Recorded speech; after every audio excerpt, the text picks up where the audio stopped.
उसके बाद की बात है ना। पहले परिवार के इनके 20 प्रांतों की सहमति तो आवे। अरे सर, तो कांग्रेस का भी तो कोई स्टैंड होगा ना विधानसभा। गिरिराज जी, कांग्रेस का भी तो कोई स्टैंड होगा ना, वो मुझे बताइए ना। कांग्रेस का स्टैंड क्या है, होना चाहिए नहीं होना चाहिए? कांग्रेस का स्टैंड बिल्कुल कांग्रेस का देश हित, कांग्रेस का स्टैंड देश हित के अंदर है। जो देश की हित की बात होगी उसके लिए कांग्रेस बिल्कुल मजबूती के साथ तो इससे मैं क्या समझूं, वन नेशन वन इलेक्शन ये देश हित में है या नहीं? कांग्रेस का स्टैंड इसको लेकर क्या है, ये होना चाहिए या नहीं? बिल्कुल नहीं, देश के हित में है, लेकिन देश के हित में होने के लिए क्या है, लोकसभा चुनाव जब नजदीक आ गया, जब इनकी हालत पतली है, पूरे 10 के 10 लोकसभा बाई इलेक्शन ये हार चुके हैं, तो उस समय ये आके इस तरह की बातें कर रहे हैं। तो उससे क्या होगा? इनकी साफ थी तो 4.5 साल पहले इन्होंने ये बात क्यों नहीं उठाई? अरे तो अच्छा, मतलब आपको कॉन्सेप्ट का विरोध नहीं है, लेकिन आपको डर इस बात का है कि किसी एक लीडर की लहर चलेगी और वो सारे वोट ले जाएगा। अगर ऐसा वोट जाता भी है तो फिर तो मैं कहूंगा जनता ने वोट डाला। लहर नहीं चलेगी। ये तो उनका डिप्लोमेट, ये तो उनका राइट है। 10 लोकसभा चुनाव भारतीय जनता पार्टी, अरे पर डेमोक्रेटिक राइट है ना लोगों का। यूपी के अंदर 3 लोग। आप इस डर से क्यों कहना आप? अरे गिरिराज जी, बात वही है, अगर आप कह रहे हैं वन नेशन वन इलेक्शन अच्छा है तो अच्छा है, बात खत्म। फिर 2019 में हो या 2024 में हो, क्या अंतर पड़ता है? अच्छा है, हम उसके लिए बुरा कहां कह रहे हैं, लेकिन हम ये कह रहे हैं कि आप ये जुमले जो है चुनाव के समय लेके आ रहे हो। अगर आपकी नीयत साफ थी, आप 4.5 साल से प्रयास करते हैं। अरे सर, नीयत जब आप कंप्यूटर लाए थे आपकी भी साफ थी ना। आप गिरिराज जी मेरी बात सुनिए, अब मैं मुकेश चलावत जी को शामिल करूंगा डिबेट में। 2 मिनट मेरी बात सुनिए। मैं एक बात यहां लोगों को याद दिलाना चाहता हूं, जब राजीव गांधी अड़ गए थे इस बात पर कि कंप्यूटर आना चाहिए, पूरे देश को लगता था गलत है, पर उनकी नीयत साफ थी।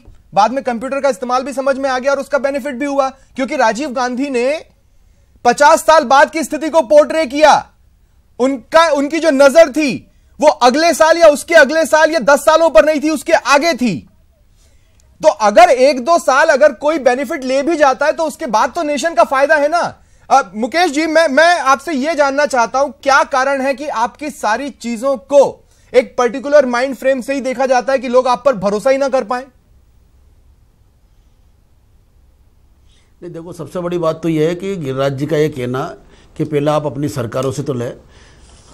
माननीय मोदी जी ने और सरकार ने पहला प्रयास ये किया है कि पहले सारे विपक्ष को विश्वास में लेने के बाद, भारतीय जनता पार्टी शासित प्रदेशों का तो मसला ऐसा है कि जो भारतीय जनता पार्टी की नीति रहेगी, केंद्र का नेतृत्व का जो नजरिया रहेगा, उससे पूरी पार्टी के मुख्यमंत्रियों का भी नजरिया वही रहेगा। लेकिन अगर कांग्रेस के बारे में, अगर कांग्रेस से हम राय ले रहे हैं तो इनको इतना भभकना नहीं चाहिए कि पहले आप अपने सरकारों से तो करिए वो करिए, ऐसा नहीं है। कांग्रेस अपना नजरिया दे। ये एक बहुत देश के अंदर एक बहुत बड़े बदलाव की प्रक्रिया है। इसके अंदर सभी विपक्षी दलों से अगर बात की जा रही है तो ये लोकतंत्र के लिए एक स्वस्थ परंपरा है। जहां तक मैं समझता हूं, माननीय प्रधानमंत्री जी ने इसके लिए मुकेश चलावत जी इसलिए डाउट नहीं कर सकता। मेरी बात सुनिए, मैं कह रहा हूं कि मैं आपके इंटेंशन को इसलिए डाउट नहीं कर सकता क्योंकि ये आपके मैनिफेस्टो में था। इसलिए मैं ये नहीं कह सकता कि आपने चुनावों के वक्त पर आकर कोई नया शिगुफा छोड़ा।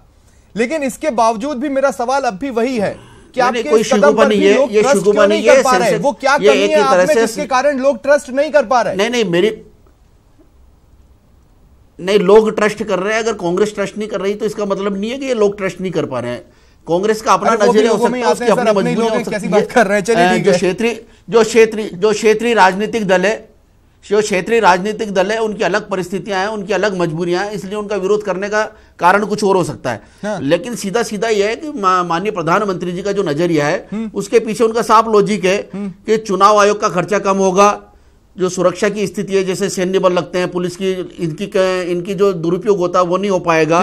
कर्मचारी जो विशेष रूप से, जो इसमें सबसे बड़ी चीज जो बाधित होती है हर साल चुनाव होने की वजह से, कि जो एजुकेशन ही सबसे ज्यादा इसमें सफर करता है।